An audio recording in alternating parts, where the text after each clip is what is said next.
welcome along to another edition of From the Toe podcast. Today is brought to you in association and partnership with SMC Sports Agency. The agency we're making a difference is the goal. Based locally here in the East End of Glasgow to help you make your dream a reality, giving you 100% attention to detail and using a vast knowledge of contacts and networks built over a long career in the game. Why not contact Stevie and his team today at smcsportsagency@gmail.com. That's smcsportsagency@gmail.com. There you go. Gary, we're welcoming you to the show today, mate. A big man in Finnart. You've been here for 11 years. Welcome to the show. Thanks for having me, Toby. I appreciate it. No problem, mate. Thanks very much for giving up your time as well. So, ask always, we start off with everybody asking them, how did you end up at Finnart, Gary? When mini kickers used to be Kilmarnock, Jamie Marr and Phil used to do the mini kickers, and when I first moved to Brisbane, Tar was just wanting to start football. So I took him round, he was loving it, and then the 2009 started, Jamie Marr was starting them, because Lucy at the time played for them, and then Jamie's looked for helpers, and Muggins here's like, I'll get on, thinking it was just going to be a Tuesday, Thursday, Sunday. And then as time went on, Jamie took a further step back, and then I was getting left in charge of arranging training, matches, tournaments, the leagues. So thanks to Jamie Marr for roping me into that. But listen, I wouldn't change anything for the planet. It's the best volunteering role I've ever had. So it is. It's fantastic. As well, mate, obviously, when you've got all the kids and all that. So 11 years you've been there. Started, obviously, you're saying in the gym, basically at the moment, and then outside, probably, depending on weather-wise. How hard was it when you were actually, your first season, you stepped out yourself and you were doing your own team? How hard was that today? Extremely hard, Toby, because obviously all I've ever known was playing football. When I was younger, I played with Clydebank and Drumchapel. So I was, so going for playing to coaching and dealing with young kids and then having to deal with parents, it was extremely difficult. But over time you learn, and I had good mentors around me. So I did, at the time Woody was still involved, Derek, Blair, Phil was obviously there, he still is. So I had good people around me to keep me right and support me. So I did, but it was challenging to say the least, but it was the most enjoyable one as well. So it was getting into fun fours, and then also just progression each year. So your coaching model, then, how did you find that? How do you find the support coaching wise, like getting badges and things like that? How do you feel the club helped you as a coach with that? Back in the day, the club used to support us, real a lot. We still support us, so they do. But back then, the club used to be able to cover absolutely everything. So we did through funding and the bag packing at ASDA pre-COVID. So we used to, we still do the support, but back then it was really good because at the time it was, who was the senior manager? Phil still, sorry, when we're still amateur. So I would always go down and watch their training, pick up some different ideas, what they were doing. I'd go and watch other teams training, because it's alright going and doing the SFA coaching courses, but if you'd really want to learn, go and see the old school coaches. They've grew up with football, they've done it for 40 odd years and they've been successful at what they've done. So I've just picked the brains of pretty much everybody in the club. What would you say is your hardest part of being a coach or a manager? Dealing with parents, mate.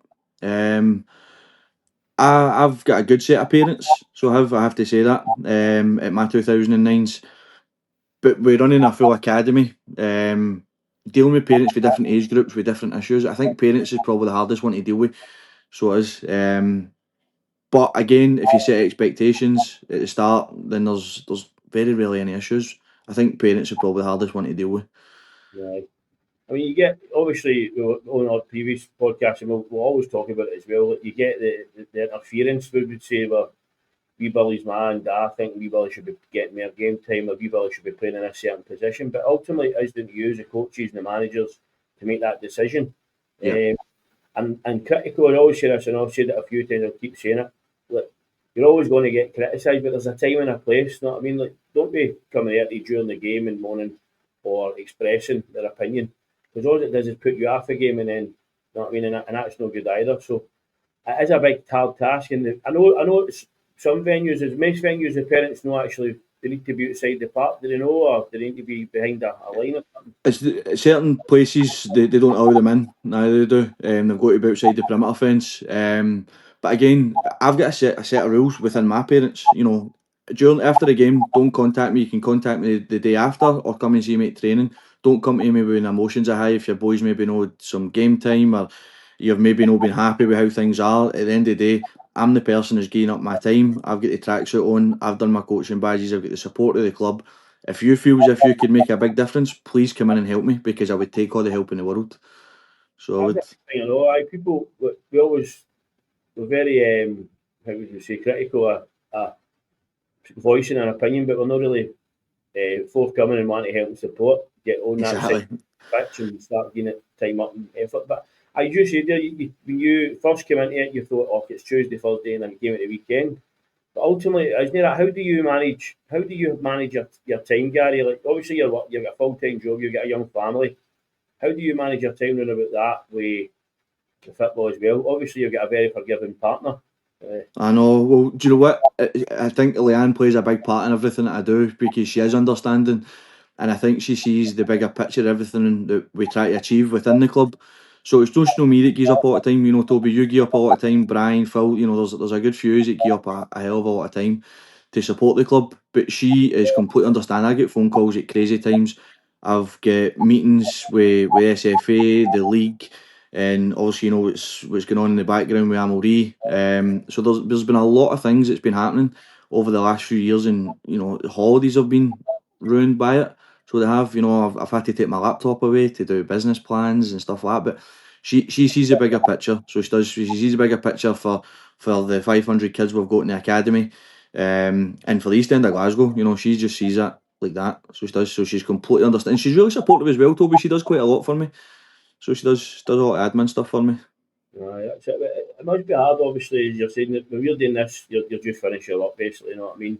Doing your Hmm. shift, and then you're straight onto this, and then the day you'll be doing more things regarding obviously the covers we were talking about there. But we'll come on to that as well. Over the last 11 years, you've seen a lot of highs, a lot of lows.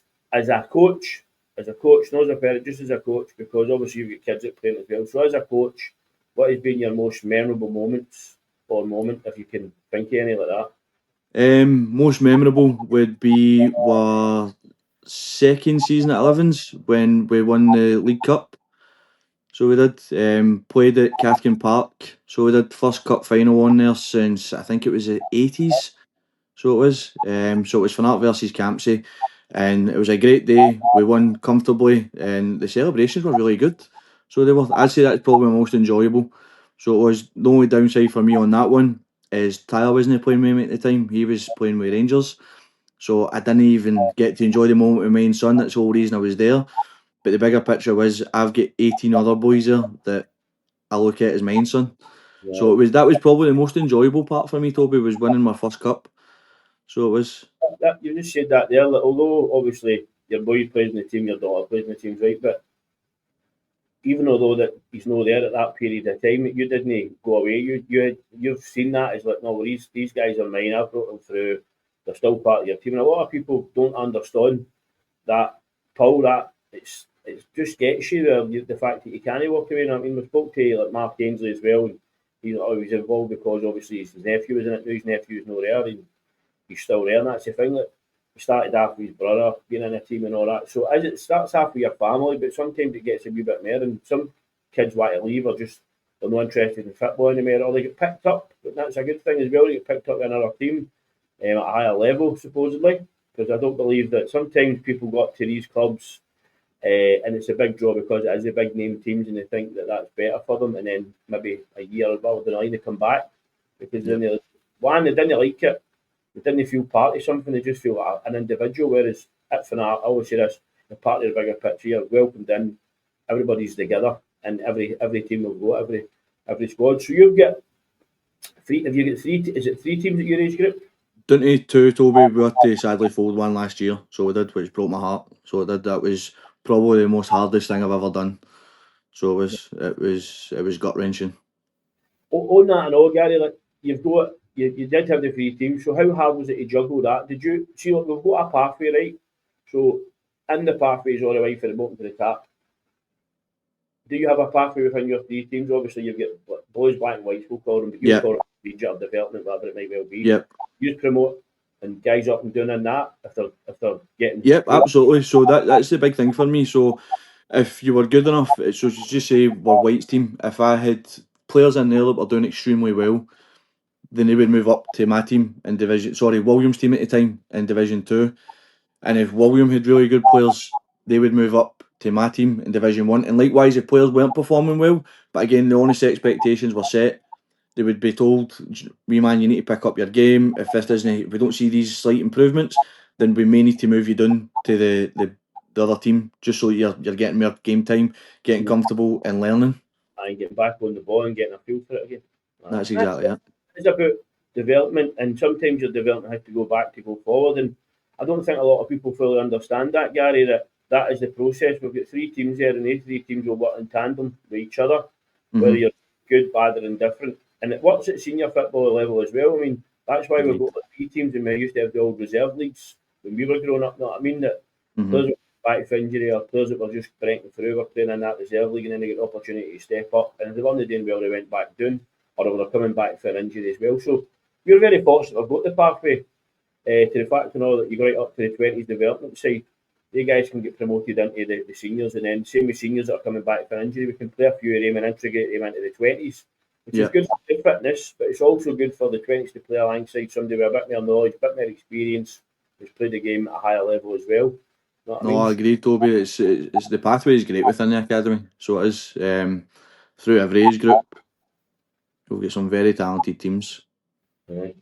So we spoke here obviously as a coach, your moment, proudest moment then as a parent, what would you class that as? I know obviously you've got a good few probably, but what would be your most proudest moment as a parent of your kids playing for Finnart? I'll probably get two. First one is only his most recent memory is Tyler making his senior debut. He loves the club through and through.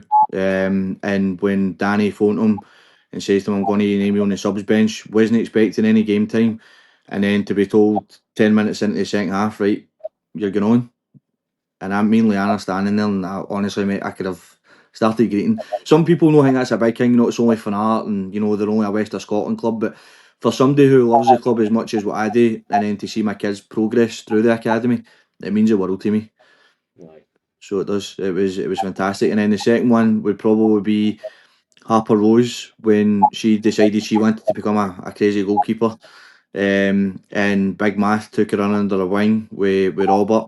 And they progressed her really good. And then the decision came for her to move to the girls.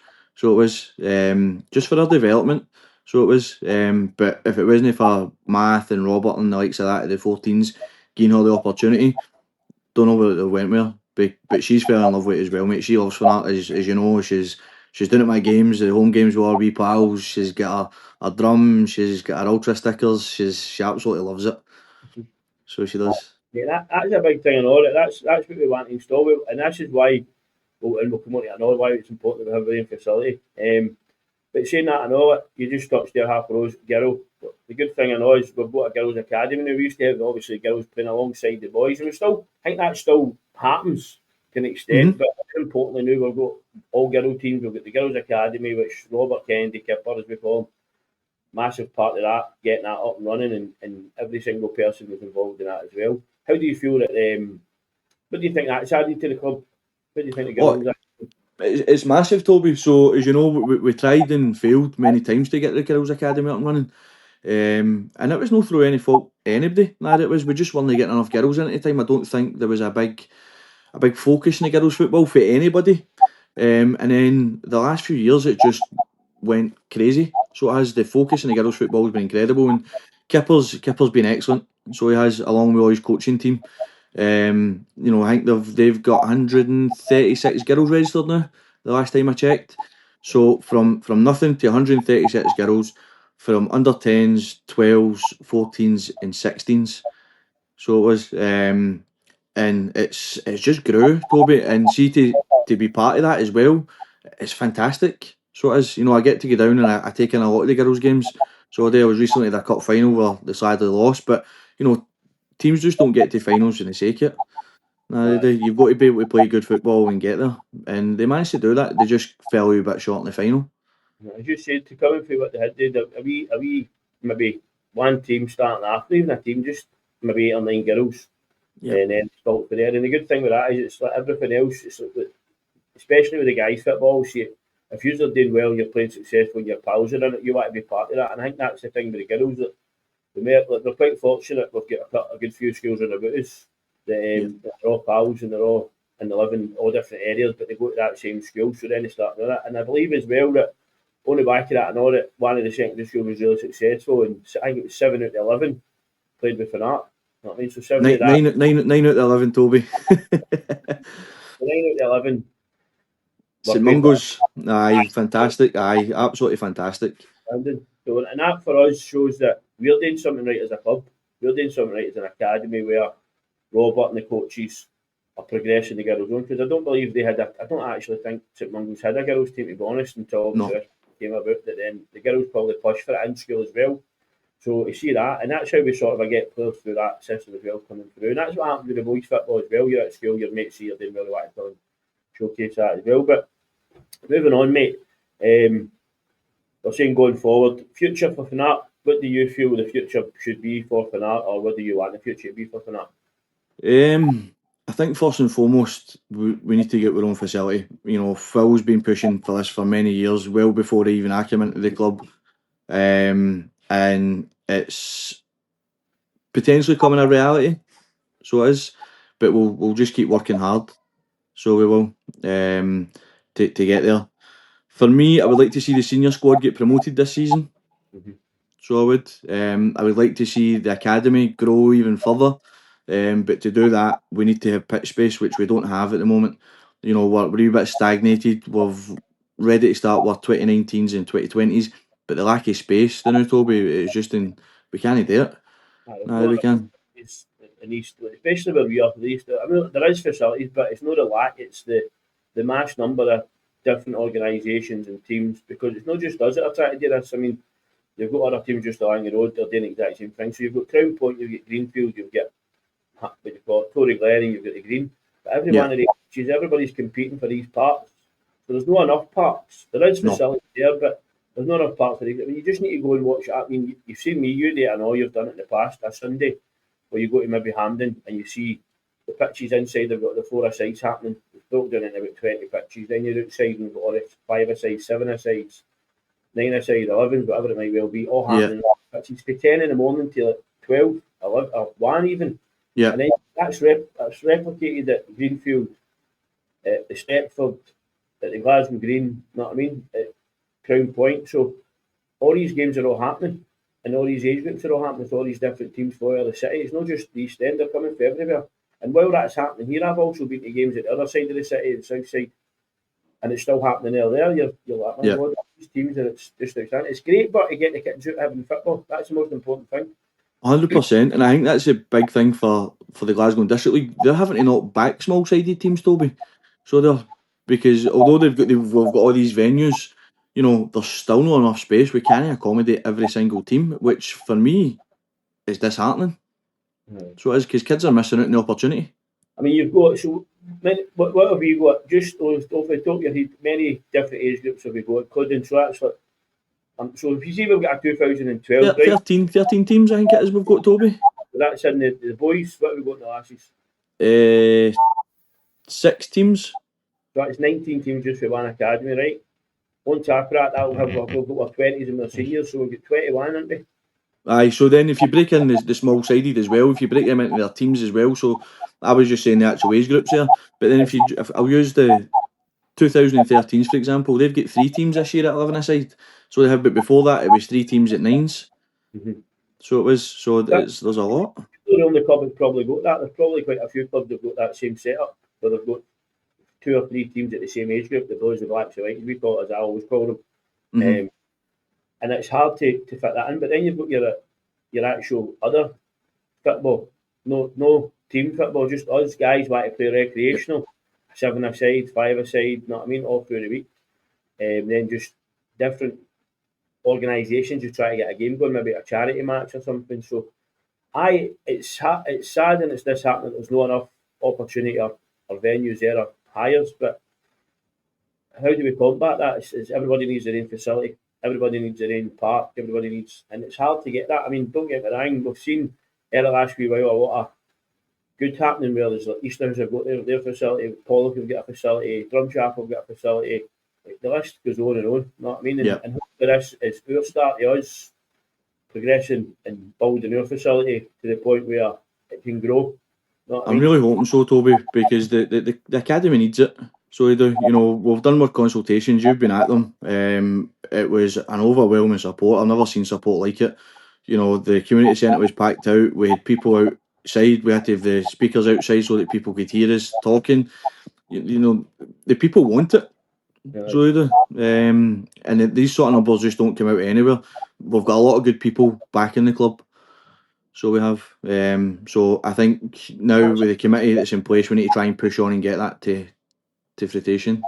there's people back in the clubs. That's important. And all we've got a lot of local organisations, businesses supporting the club as well. When we foot them, we wouldn't be we wouldn't have the opportunity or the position we're in to continue what we're doing.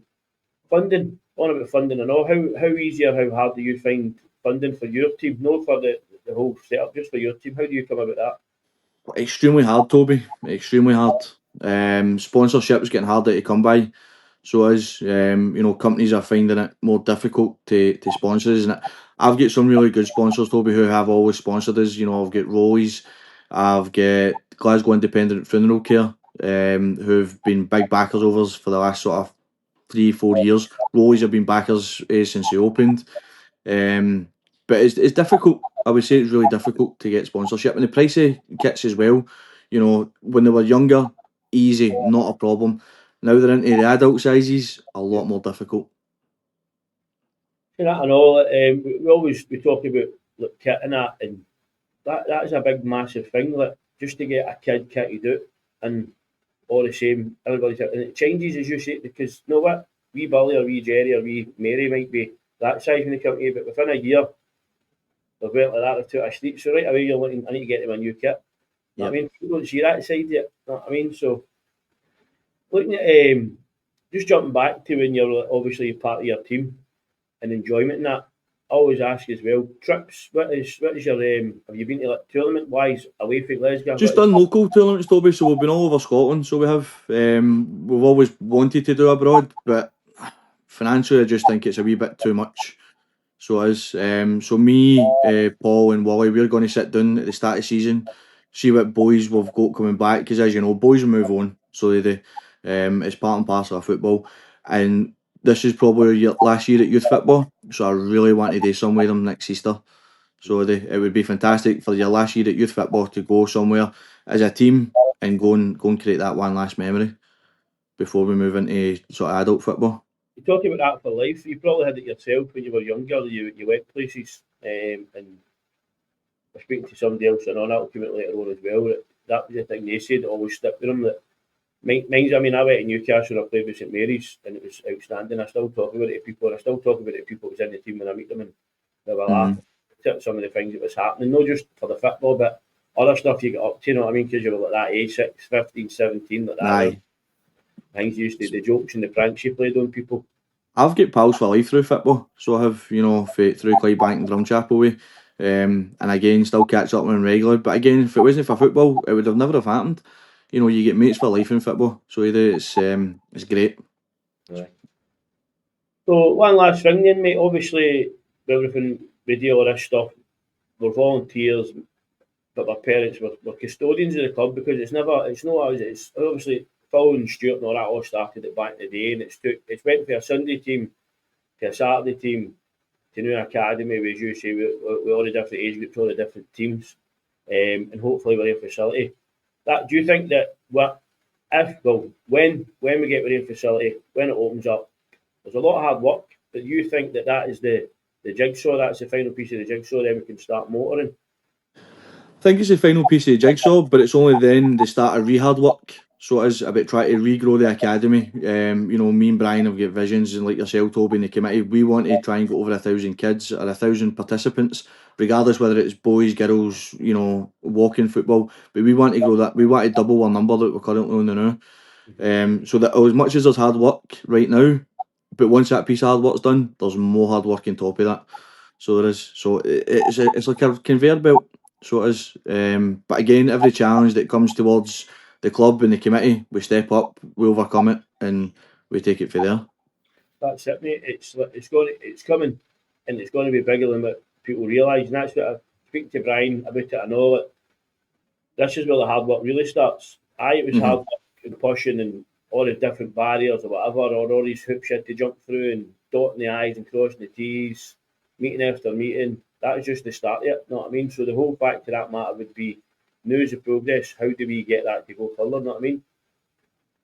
I know it's difficult. So it is, and I don't think anybody that's known the committee or within the circle of the senior committee would understand the amount of work that does go in the background. Nah, they would. And until they took a step into one of your shoes, as I like to say, then they would never know how difficult it is. You know, it's running a full academy, dealing with 90 plus coaches, 526 in the boys' academy. Kipper also deals with the girls' side of it.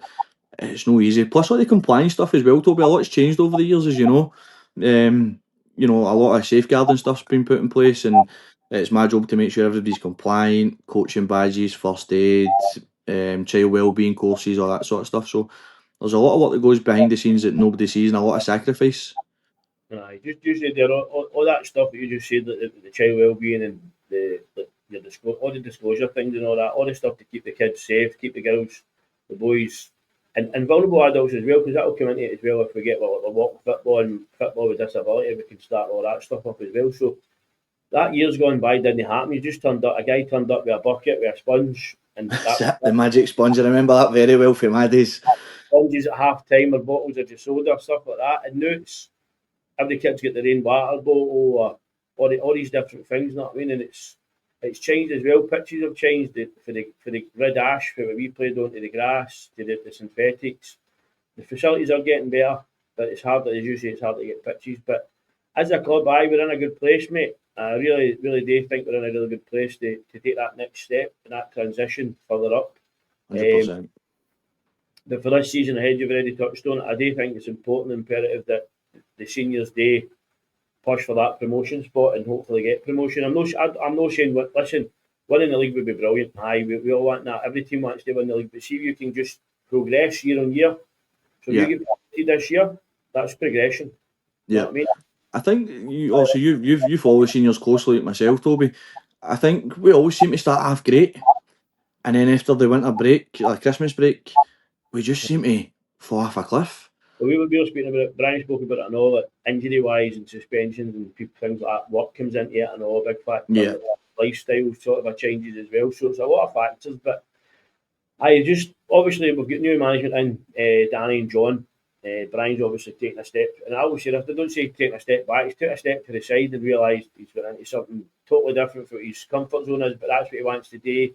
And the good thing for that, for me, is we've got two guys in running a team that know what it's about, but we've also got somebody there that they can go and speak to who understands what they're saying. It's all right saying to come to myself, Stuart, Phil, you, as part of a committee and saying this and that, but until you've actually been in the same position as him and ran that team, Mhm. expectations and whatever it might well be, you don't really understand what they're going through. You do to an extent, but for the guys to have Brian there, who's been the manager, been the player, in that same position in that team, very guys, that's good for them to have that buffer as well. So he wants 100%.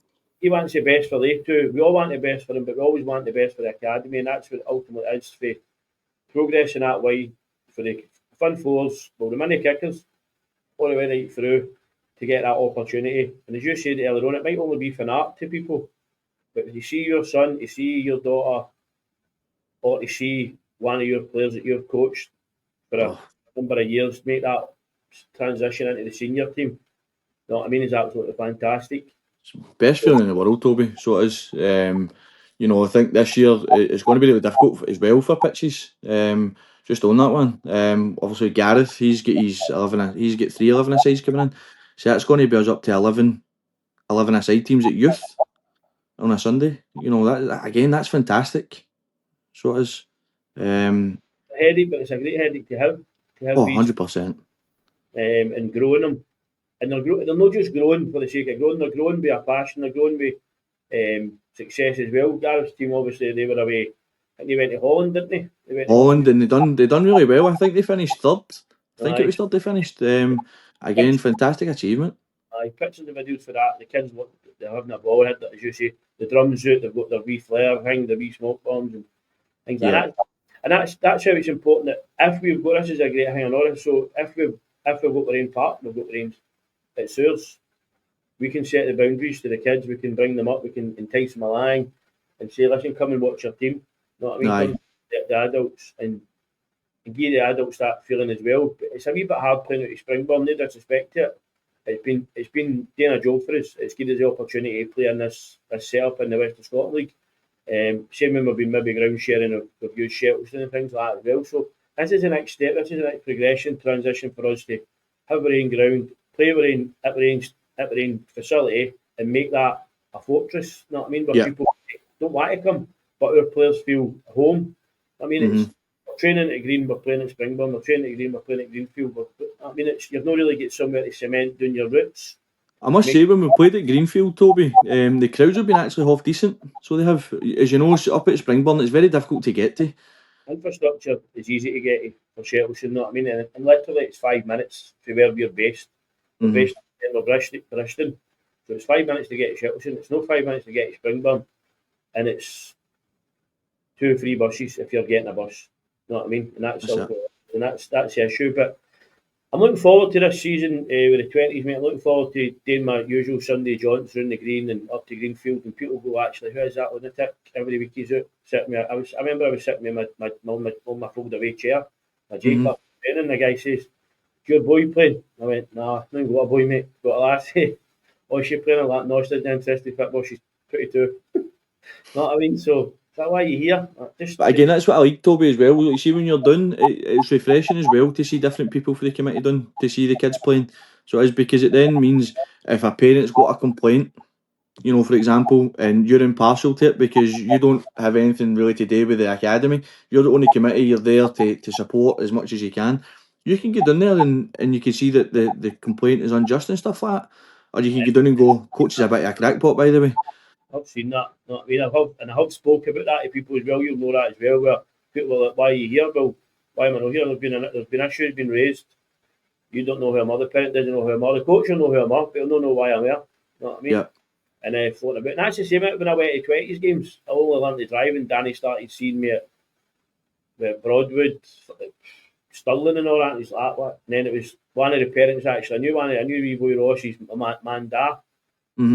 Obviously let it slip. Well, that's Toby's for the committee for the Finnart, so he must be doing watching us. I said, well, we're just doing to make sure that that things were happening right, because we were hearing bad things and it was all crap. And it was the same with Danny the 17s, when him and Danny the 17s away back. There was a lot of issues with that, and I went to that.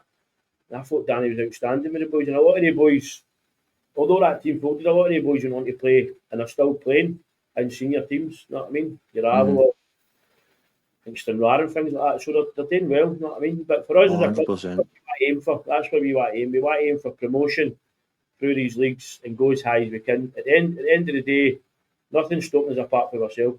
No, and again, I said this to Brian, you know, and you touched on it earlier.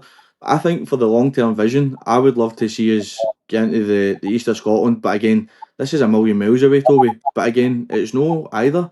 If we get the foundations right, and then we just keep working hard, we get the right calibre player, you know, and we keep pushing through the ranks, there's no reason why we can't end up in east of Scotland or the SPFL. There is. But again, if you don't have that sort of vision, then what are we here for? Aye, that's it. You need to have a goal. You need to have an actual goal at the end of it. You're just saying, "I was just about to play football." And I think that's the issue. I know we're probably going to have a wee back track, but that was the issue before the pyramid system came into Scottish football. Your teams at the bottom of that SPFL or whatever it was, the third division, there wasn't a drop down. That was your safety net. Cowden Beef could finish here. East Stirling can finish here. They're never getting relegated. Look at it now, you know what I mean? They're in the Lowland League and things like that. So, for us, we should be aiming as high as we can get. You just need to look at other teams that have come on. I know, obviously, they get a lot more backing or maybe get a better thing, but the model, teams like Gap Cairn, you know what I mean? For instance, came out in Avia and went straight through the ranks. And us, we've got a wee bit of history. Drumchapel are pretty similar to us in stature, although they were Saturday all the time. They're pushing through now. I mean, it's great to see Clydebank as well doing what they're doing. So for us, Aye, well, that's my home. Well, I say they're my home team. That's the team I grew up watching. So it was, when I first fell in love with football. But I'll tell you that one day I'm looking forward to is Craig Mark away. So that's where I was born. So it right, was through in Dunmelton. So I'm looking forward to going through there. Hopefully we can beat them and I can noise up all my pals through there and all. Craig So I Martin. can. Aye. So So it'll be a good day. That'll be a good day. But no, you're right. There's a lot of good clubs out there with a lot of history. But we're the exact same, Toby. We've got a lot of history within the club. And I just feel as if every time we take 2 steps forward, I just feel as if there's something always pulling us backwards. So it right. is, and it's not even an inside force. I think it's external a lot of the time. Aye, So it maybe is. scared. Maybe people are scared. They don't know that this could be a sleeping giant, and maybe they don't want it. And that's the thing. It's like I always say, there's going to be a reshuffle. So there is the next couple of years of Scottish football again. You can see it because it's no people aren't happy with the way it works out. Where all these teams funnel into the one process for one to go up, and it's always made for the teams that aren't doing it. It's always in their favour. I always feel you just need to look at the very high leagues, and you see Yeah. that. So for us, this season for us, it's all about promotion. We just need to finish in that promotion spot, whether it be winning it or finishing second. Simple as that for me. Oh, agreed, mate. Agreed. And hopefully the youth sides as well. They have a fantastic season. And I've said this many a times. The only team that needs to worry about winning is the senior squad, the youth academy. We just need to worry about producing a good brand of football. And if you can win trophies come the end of it, then magic. You just need to look at Mark Ainsley. What is that? 10 trophies in 2 seasons. Right. Unbelievable achievement, by the way. Good stuff. Gary, thanks very much for coming on, mate. It's been a pleasure. Just one Thanks, last thing. Toby. Just obviously want to thank my sponsors again, SMC Sports Agency. The agency we're making a difference is the goal. Based locally right here in East End of Glasgow, helping you make a difference and make your dreams become a reality. Giving 100% attention to detail and using a vast knowledge and contacts and networks for over the years and a long career in the game. Contact Stephen the Day and his team on smcsportsagency@gmail.com. That's smcsportsagency@gmail.com. You've been watching myself, Toby and Gary. We've been on the From the Toll podcast for Finnart. See you next time, guys.